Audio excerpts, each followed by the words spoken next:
ગુજરાત રાજ્યના વાહન વ્યવહાર વિભાગ દ્વારા આપણા બસ સ્ટેન્ડમાં નવા વર્કશોપનું જ્યારે ભૂમિપૂજન થઈ રહ્યું છે ત્યારે મંચ ઉપર ઉપસ્થિત નગરપાલિકાના પ્રમુખ કામિનીબેન, તાલુકા પંચાયતના પ્રમુખ માન્ય જનકભાઈ, તાલુકા ભાજપના પ્રમુખ માન્ય વિક્રમભાઈ, શહેર ભાજપના પ્રમુખ માન્ય દેવાજી, એપીએમસી દેત્રોદના ચેરમેન માન્ય યોગેશભાઈ, વિભાગીય નિયામક માન્ય JN પટેલ, નગરપાલિકાના ઉપપ્રમુખ માન્ય રઘુભાઈ, મંચસ્થ તેજસભાઈ વજાણી, પુષ્કરભાઈ અને અહીંયા મોટી સંખ્યામાં ઉપસ્થિત સૌ ભાઈઓ બહેનો, લગભગ 5 કરોડ રૂપિયાના ખર્ચે આ નવા વર્કશોપનું આજે ખાતમુહૂર્ત થઈ રહ્યું છે અને આ સુંદર મજાની ભેટ આપવા બદલ વાહન વ્યવહાર વિભાગના માન્ય મંત્રી શ્રી હર્ષભાઈનો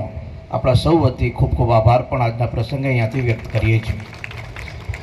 લગભગ તમે હું જાણીએ છીએ કે આપણું આ બસ સ્ટેન્ડ લગભગ વાયા વિરમગામનું સૌથી જૂનું બસ સ્ટેન્ડ કહેવાય અને વિભાગીય નિયામક તરીકે JN પટેલ સાહેબને ખ્યાલ હશે કે વિરમગામ હોય, માંડલ હોય, શંખેશ્વર હોય, પાટડી હોય, આપણું આ ડિવિઝન ખૂબ મોટું છે અને લગભગ છેલ્લા 1.5-2 વર્ષમાં તો ઘણી આપણને નવી બસો મળી, પરંતુ ઘણી જે જૂની બસો હતી એના સમયસર રિપેર માટે સારું વર્કશોપ હોવું ખૂબ જરૂરી છે અને આવડા મોટા આપણા ડિવિઝનની અંદર આપણા જ ગામની અંદર આ વિશાળ અને મોટું વર્કશોપ બનાવવાનું જે રાજ્ય સરકારે આયોજન કર્યું એ આપણા બધા માટે નોંધપાત્રીય છે.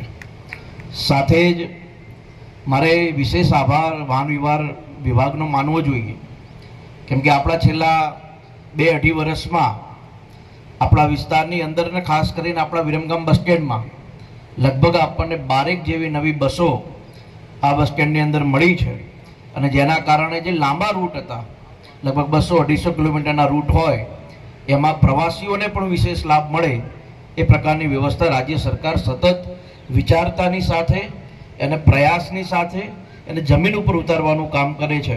એ બદલ વિસ્તારના સૌ પ્રવાસીઓ વતી પણ રાજ્ય સરકારનો ખૂબ ખૂબ આભાર વ્યક્ત કરું છું.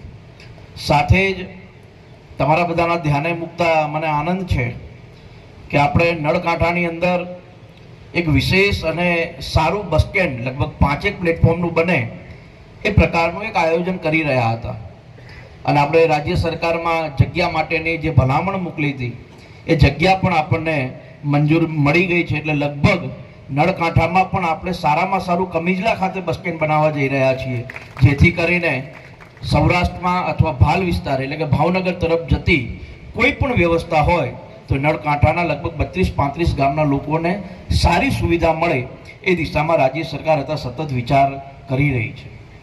આજે અહીંયા જેટલા પણ ડ્રાઈવર ભાઈઓ હોય, કંડક્ટર ભાઈઓ હોય, એ પણ આપણી આ સુંદર મજાની સલામતી સવારીમાં આપણને ખૂબ સહયોગ આપી રહ્યા છે.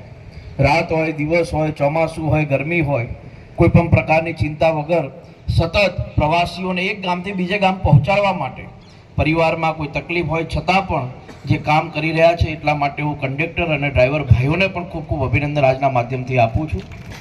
મારી આપ સૌને ખાસ વિનંતી એટલી છે, જેટલી જવાબદારી પબ્લિકની હોય બસ સ્ટેન્ડમાં સાફ સફાઈની વગેરે, એ જવાબદારી આપણે કર્મચારીઓ પણ જો નિભાવીએ તો મને એવું લાગે છે કે આપણે બસ સ્ટેન્ડની અંદર સાફ સફાઈ મોટા પ્રમાણમાં રાખી શકીએ.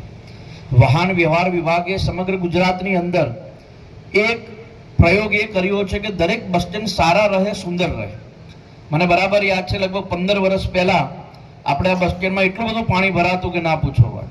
પછી એની થોડું 2 ફૂટ જેટલું નવું જ્યારે બસ સ્ટેન્ડ બન્યું ત્યારે એને ઊંચાઈ ઉપર લાયા. અહીંયા અત્યારે JN પટેલે વાત કરી કે વર્કશોપ બનાવીશું, એમાં પણ માટી પુરાણ કરીને એને ઊંચું કરવાનો પ્રયાસ કરીશું. પણ આપના ધ્યાન મુજબ હું JN પટેલને એટલું ધ્યાન દોરું કે આ બસ સ્ટેન્ડ માત્ર બસો અહીંયાથી જતી આવતી નથી, પરંતુ આજુબાજુના લગભગ 100-200 કિલોમીટરના વિસ્તારમાં રોજ બરોજના અપડાઉન કરતા લોકો પણ અહીંયાથી જતા હોય છે. લગભગ અમદાવાદથી દિલ્હી જ્યારે ટ્રેન ન હોય તો બસના માધ્યમથી કાટલોડિયા, ચાંદલોડિયાથી રોજ અપડાઉન અહીંયા ધંધા અર્થે લોકો આવતા હોય છે. તો એક એવો પ્રયાસ થાય કે બસો બને એટલી રૂટ કેન્સલ ન થાય અને બંધ ન થાય એવો પ્રયાસ આપણે બધાએ કરવો જોઈએ. હું કાલનું જ ઉદાહરણ આપું. કાલે સાંજની અહીંયા જેટલા પણ દુકાનદારો હોય એ સાંજની 6 કે 6:30ની બસમાં અમદાવાદ જાય. કાલે રયાપુર જોડે એક બસ બંધ પડેલી. હું ત્યાંથી નીકળતો હતો એટલે બધા લોકો સામે ચાલતા આવતા હતા, એટલે મારા કાકા જ જતા, મેં પૂછ્યું શું થયું, કે બસ બંધ પડી છે. એટલે મારી એવી એક વિનંતી છે કે આપણે નવી બસો જોતી હોય તો માન્ય હર્ષભાઈને આપણે વિનંતી કરશું, આપણે જેટલી જોઈએ એટલી નવી બસો પણ મળશે, ક્યાંય પણ કચાશ આપણે નહીં રાખીએ. પણ મારી એક આપશ્રીને વિનંતી છે કે આખા અમદાવાદ જિલ્લાની અંદર કોઈ ડિવિઝનની અંદર કોઈ નાની મોટી તકલીફ હોય તો વાંધો નહીં, પણ આપણા વિરમગામ ડિવિઝનમાં કોઈ પણ પ્રકારની તકલીફ ન રહે એવી વ્યવસ્થા સરકારી કર્મચારી અને જનપ્રતિનિધિ તરીકે આપણે બંને જો સાથે મળીને કરશું તો લોકોને વિશેષ લાભ મળશે. મારા ડેપો મેનેજરને અને એમની ટીમને પણ અભિનંદન આપવા છે. લગભગ પાસ કઢાવવાની વાત હોય, અહીંયા આવતા નાના જે વિદ્યાર્થીઓ હોય જે રોજબરોજ અપડાઉન કરતા હોય એને પણ આપણા બસ સ્ટેન્ડ તરફથી સારી સુવિધાઓ મળે છે. પરંતુ એમાં પણ ક્યાંય કચાશ ન રહે, બીજી કોઈ પણ પ્રકારની મદદ આપણે બધા સાથે મળીને કરીએ તો એમાં પણ તમે મારું ધ્યાન દોરી શકો છો, જેથી કરીને આપણે રાજ્ય સરકારને દરખાસ્ત પણ મોકલી શકીએ. મારે મંચસ્થ તેજસભાઈને પણ વિશેષ અભિનંદન જ આપવા છે. કદાચ આપણે તો જનપ્રતિનિધિ તરીકે આવા કોઈ કાર્યક્રમ હોય ત્યારે આવતા હોઈએ, પણ તેજસભાઈ વારંવાર અહીંયા વિદ્યાર્થીઓના કોઈ પ્રશ્ન હોય, કોઈ પાસ કઢાવવામાં કોઈ વિલંબ થતો હોય તો એમનું ધ્યાન તરત હોય.